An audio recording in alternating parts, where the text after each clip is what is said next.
Estamos de volta e agora é hora de revisão da aula 40, onde a gente fez um quiz bacaninha, né? Revisamos bastante coisa. Bastante coisas, né? E assim, é importante que vocês depois olhem esses quiz. Olha direitinho as perguntas, porque são perguntas que você percebe que se repetem nos exercícios, se repetem nas atividades de sala, nos exemplos.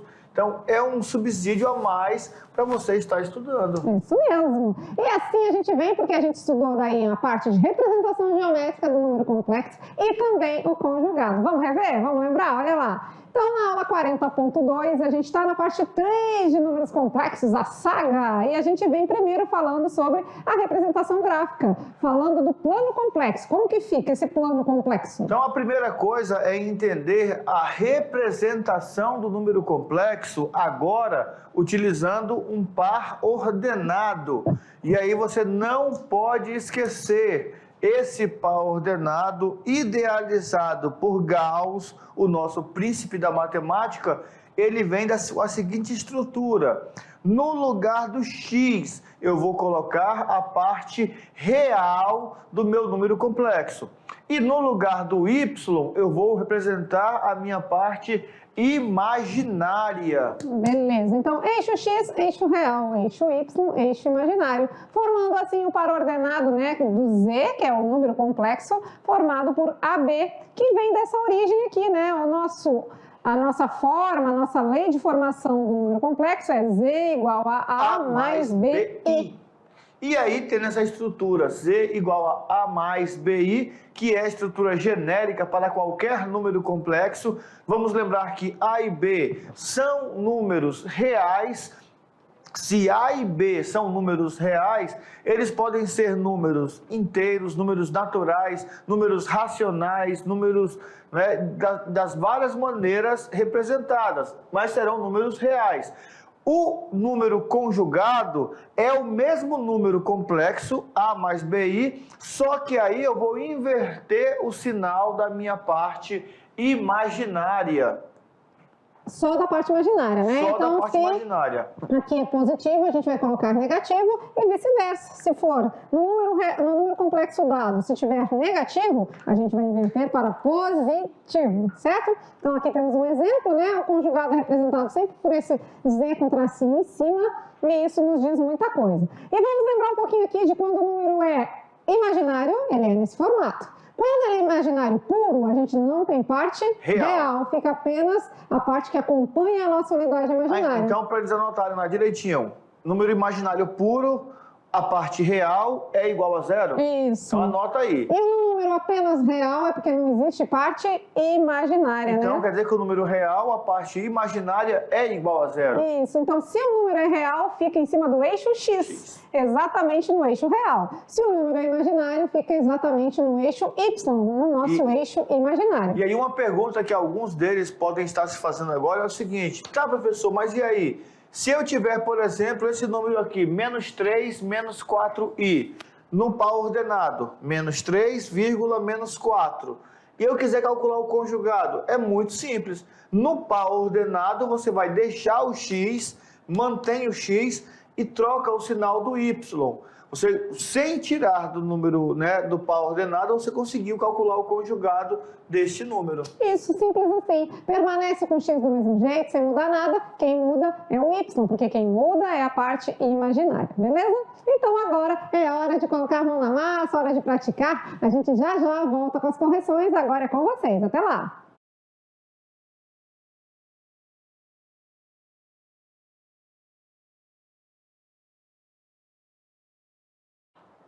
E já voltamos, porque o negócio é ligeiro, né? É rápido. Piscou, passou. Sabe, eu vi um memezinho hoje que dizia assim, ó, eu vi no seu currículo que você é rápido em cálculos. Aí a pessoa diz, é só mesmo. Daí, então quanto que é 8 vezes 9? 97. Mas tá errado, mas eu fui rápido. Ele não disse que ele era bom, ele disse que era rápido. É verdade, não, tá certo. Ele tá certo, né? Mentir, ele não mentiu. Não. Trabalho em grupo. Sou bom. Uhum. De ficar bem longe. Mas aqui nas atividades de sala a gente fala que vocês podem se reunir em grupo, né? Resolver juntos, isso facilita, né? Dá aquela animada, a galera que entende um pouco mais acaba auxiliando aquele que está com um pouco mais de dificuldade, e isso é bem gratificante, tá certo? Mas agora vamos às correções, tirar a dúvida, né? Porque aqui a gente mata a dúvida e mostra o cálculo. Vem com a gente, olha lá. Então, tirando as dúvidas, questão de número 1. Determine o conjugado para cada número complexo abaixo. Onde está escrito essa parte? Para cada número complexo. É, porque se é o conjugado... Imaginário aqui, Você é né? a parte A imaginária. imaginação. Beleza. E o conjugado, sempre a gente vai representar por essa letrinha Z com tracinho em cima. E a gente vai inverter o sinal da parte imaginária, né? Ou seja, do nosso B. O nosso A continua igual. Então, vamos lá. Letra A, Z com tracinho em cima, igual a 1, permanece. Só que agora, em vez de mais 5i, vai ser menos 5i. Nesse caso, agora, a gente só tem parte imaginária. Então, vamos inverter o sinal dela. Era mais 2i, menos 2i. E nesse caso aqui, não mudou nada, né? Só tem parte real e ainda é zero. Não mudou nada. Beleza? Vamos agora, Z conjugado de Z, na verdade, número complexo. O menos 4 continua menos 4 e o mais 2i fica menos 2i. Beleza, beleza? E nesse caso aqui só temos parte real. Então não muda nada, porque o conjugado é a inversão, né, o oposto do sinal na parte imaginária. Tranquilo, tranquilo, muito simplesinho, só para a gente praticar, entender bem o nosso conjugado, para depois, na hora que a gente praticar a divisão, a gente não ter dificuldade com isso, né? Nos casos abaixo, vamos calcular uma operação. Agora ele quer que faça a multiplicação entre o número complexo Z e o seu conjugado. Ah, mas vocês não ensinaram isso na aula. Uai, nós não ensinamos como é que faz multiplicação numa aula anterior? Ensinamos, usando o chuveirinho. Agora estamos só complementando. Você vai ter um número Z, você vai pegar o conjugado desse número Z e vai fazer a multiplicação. Beleza, quem é o conjugado de Z aqui?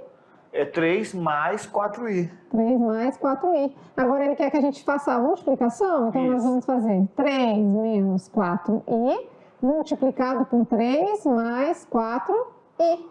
Vamos usar agora o chuveirinho. 3 vezes 3? 9. 9. 3 vezes 4i. Mais 12i. Mais 12i. Menos 4i vezes 3. Menos 12i. Menos 12i. E quanto é menos 4i vezes mais 4i? Menos 16i ao quadrado. Menos? Isso. Bora ver. Se eu tenho 12i e perco 12i, eu fico Você não com... tem nada. Eu não tenho nada, zerou, né? Então eu fico com 9. E aqui, menos. I ao quadrado é quanto? Menos 1. Então é 16 negativo vezes menos 1. Isso. Então eu tenho 9 mais 16. Por quê? 16 vezes 1, 16. Menos com menos, mais. 9 mais 16? 25. Beleza. Então essa é a resposta final, um número real. Ei, professor, mas pode acontecer de multiplicar dois números complexos mesmo, completo, de tudo, e na resposta dar um número real? Só com parte real, Só né? com parte sem parte real. imaginária? Pode isso, Arnaldo? Não só pode, como aconteceu. É. Vamos lá agora. Quem é o conjugado de 7i? Menos 7i. Menos 7i. Então, quando eu multiplico 7i vezes menos 7i, eu vou ficar com 7 vezes 7? 49. Negativo, certo? Isso. I vezes i? I ao quadrado. E quanto é i ao quadrado? Menos 1. Ah, então eu vou ficar com menos 49 vezes menos 1. Isso. Menos com menos mais, 49 vezes 1, 49. Já é a resposta final. Também, ó, o produto de dois números imaginário puro deu um resultado real. Né? Por quê? Porque i vezes i é i ao quadrado. Beleza. E i ao quadrado é menos 1. 1. Simples assim. Simples, simples. Facinho, facinho.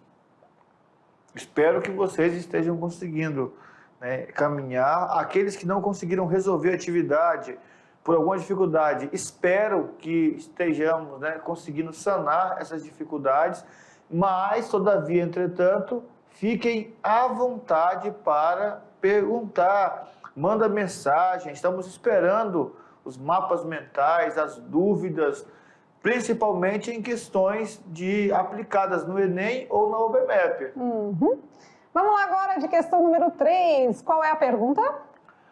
Dados números complexos Z1, menos 4 mais 2i, Z2, menos 3i e Z3, 4, localize no plano complexo os pontos correspondentes a cada um desses números. Então, beleza, né? Primeiramente, acho que é bom a gente determinar quem são os pares ordenados, né?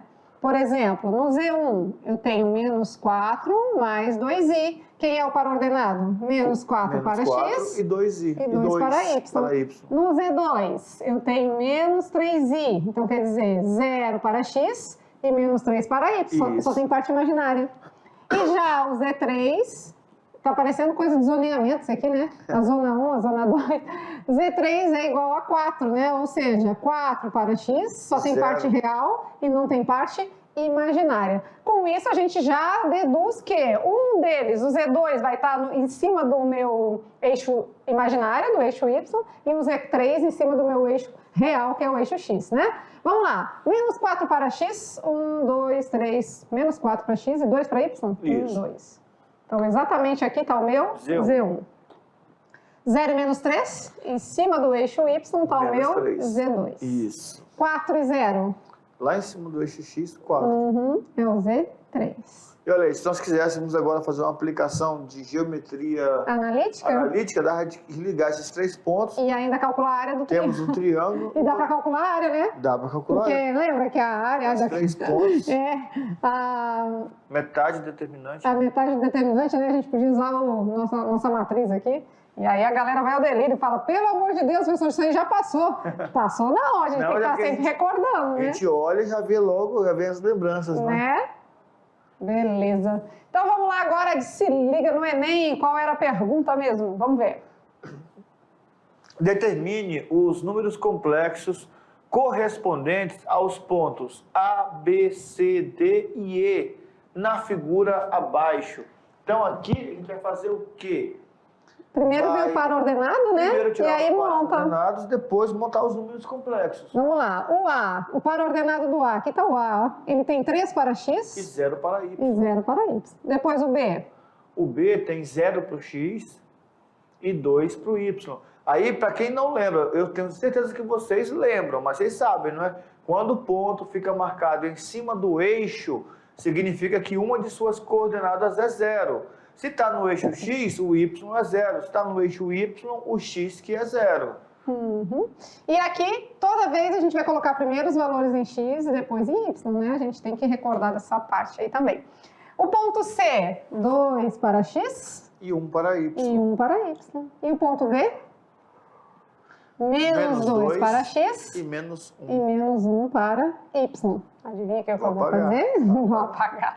Eu vou fazer bonitinho. E o ponto E? Onde anda? Por onde anda o ponto E? 1 e menos 1. 1 para X e menos 1 para Y? Isso. Então agora a gente pode montar os nossos números complexos com base nesses pares ordenados. Porque toda vez que a gente tiver valores em X é o nosso A. E valores em Y é o nosso B. Qual é o original? Né? O número complexo é dado por A mais B, I, né? Então vamos substituir. Dá até para ajustar ali, né? Em cima, no lugar de X, Y, colocar A e B. A da A, aqui, né? Isso. A e B. Pronto. Vamos lá, então. Primeiro, né? Vamos dizer que seja o Z1 esse aqui, né? Quem é o A? 3. Quem é o B? 0. Então não tem parte imaginária. Só 3. Só 3. É um real puro. Isso, real puro. Agora o Z2. O Z2 não tem parte real e tem a parte imaginária 2. 2 e esse é o imaginário puro. Z3. Z3 tem parte real? Tem. 2. E a parte imaginária é 1. Então, posso colocar só I, né? Só. E aí hoje, né? Tô solta na parada. Quem é o Z4 aqui? Vamos lá. O Z4 vai ser menos 2 para X. E menos I para Y. Ou seja, para a parte imaginária. E o Z5 é 1 para X e menos I para a parte imaginária. Pronto. Lembrando que o 1 sozinho precisa aparecer. né, o 1 acompanhado de uma letra, ele não aparece. Sim, não precisa colocar esse 1 aqui. Ele existe, mas não é necessidade. Agora, esse aqui a gente tem que colocar, porque senão ele zera, né? Beleza, beleza? Beleza. E essa parte do gráfico foi bem legal porque já aplicou quase tudo, né? Aí, né, o que poderíamos fazer nesse plano cartesiano ainda? Mexer na parte do complexo, do conjugado, que vai mudando, vai mudando. Para você entender, não muda a parte real. O conjugado só vai alterar a parte imaginária, porque na próxima aula você vai precisar disso para dividir. E se mudar errado... Pois é. Então é isso, os detalhes fazem muita diferença, né? Falando nisso, nosso Brincando com os Números, qual era a pergunta mesmo? Vamos analisar? Uma mãe é 3 vezes mais velha que a filha. Então, peraí, nessa informação aí. Se a filha tiver 10 anos, a mãe tem 30? Isso, vem aqui com a gente. Falando em triplo, né? Tá falando de 3 vezes mais, é o triplo. Ah, então beleza. Então quer dizer... Então, analisando as alternativas, a gente, na verdade, tinha que ver qual delas é o triplo. É o triplo da idade da mãe, é o triplo da idade da filha. 34 é 3 vezes 14? Não. 30 é 3 vezes 18? Também não. 36 é 3 vezes 12? É. Ah, então pronto, letra C, né? Porque as demais também não se encaixam, não se enquadram na resposta correta. E eu acho legal essas brincadeiras porque é o seguinte, cada um interpreta de uma maneira. Sim. Tínhamos aqui um colega que interpretou igualzinho tá feito aqui, né? Ele pegou e falou assim, bom, se a mãe é 3 vezes mais velha que a filha, tem então que pegar quer dizer... o valor total e dividir por 4. Pega a idade, a soma das duas e divide por 4, porque ficou igual. É como se fosse a idade da filha X inteligente. E a idade da mãe 3x, não é?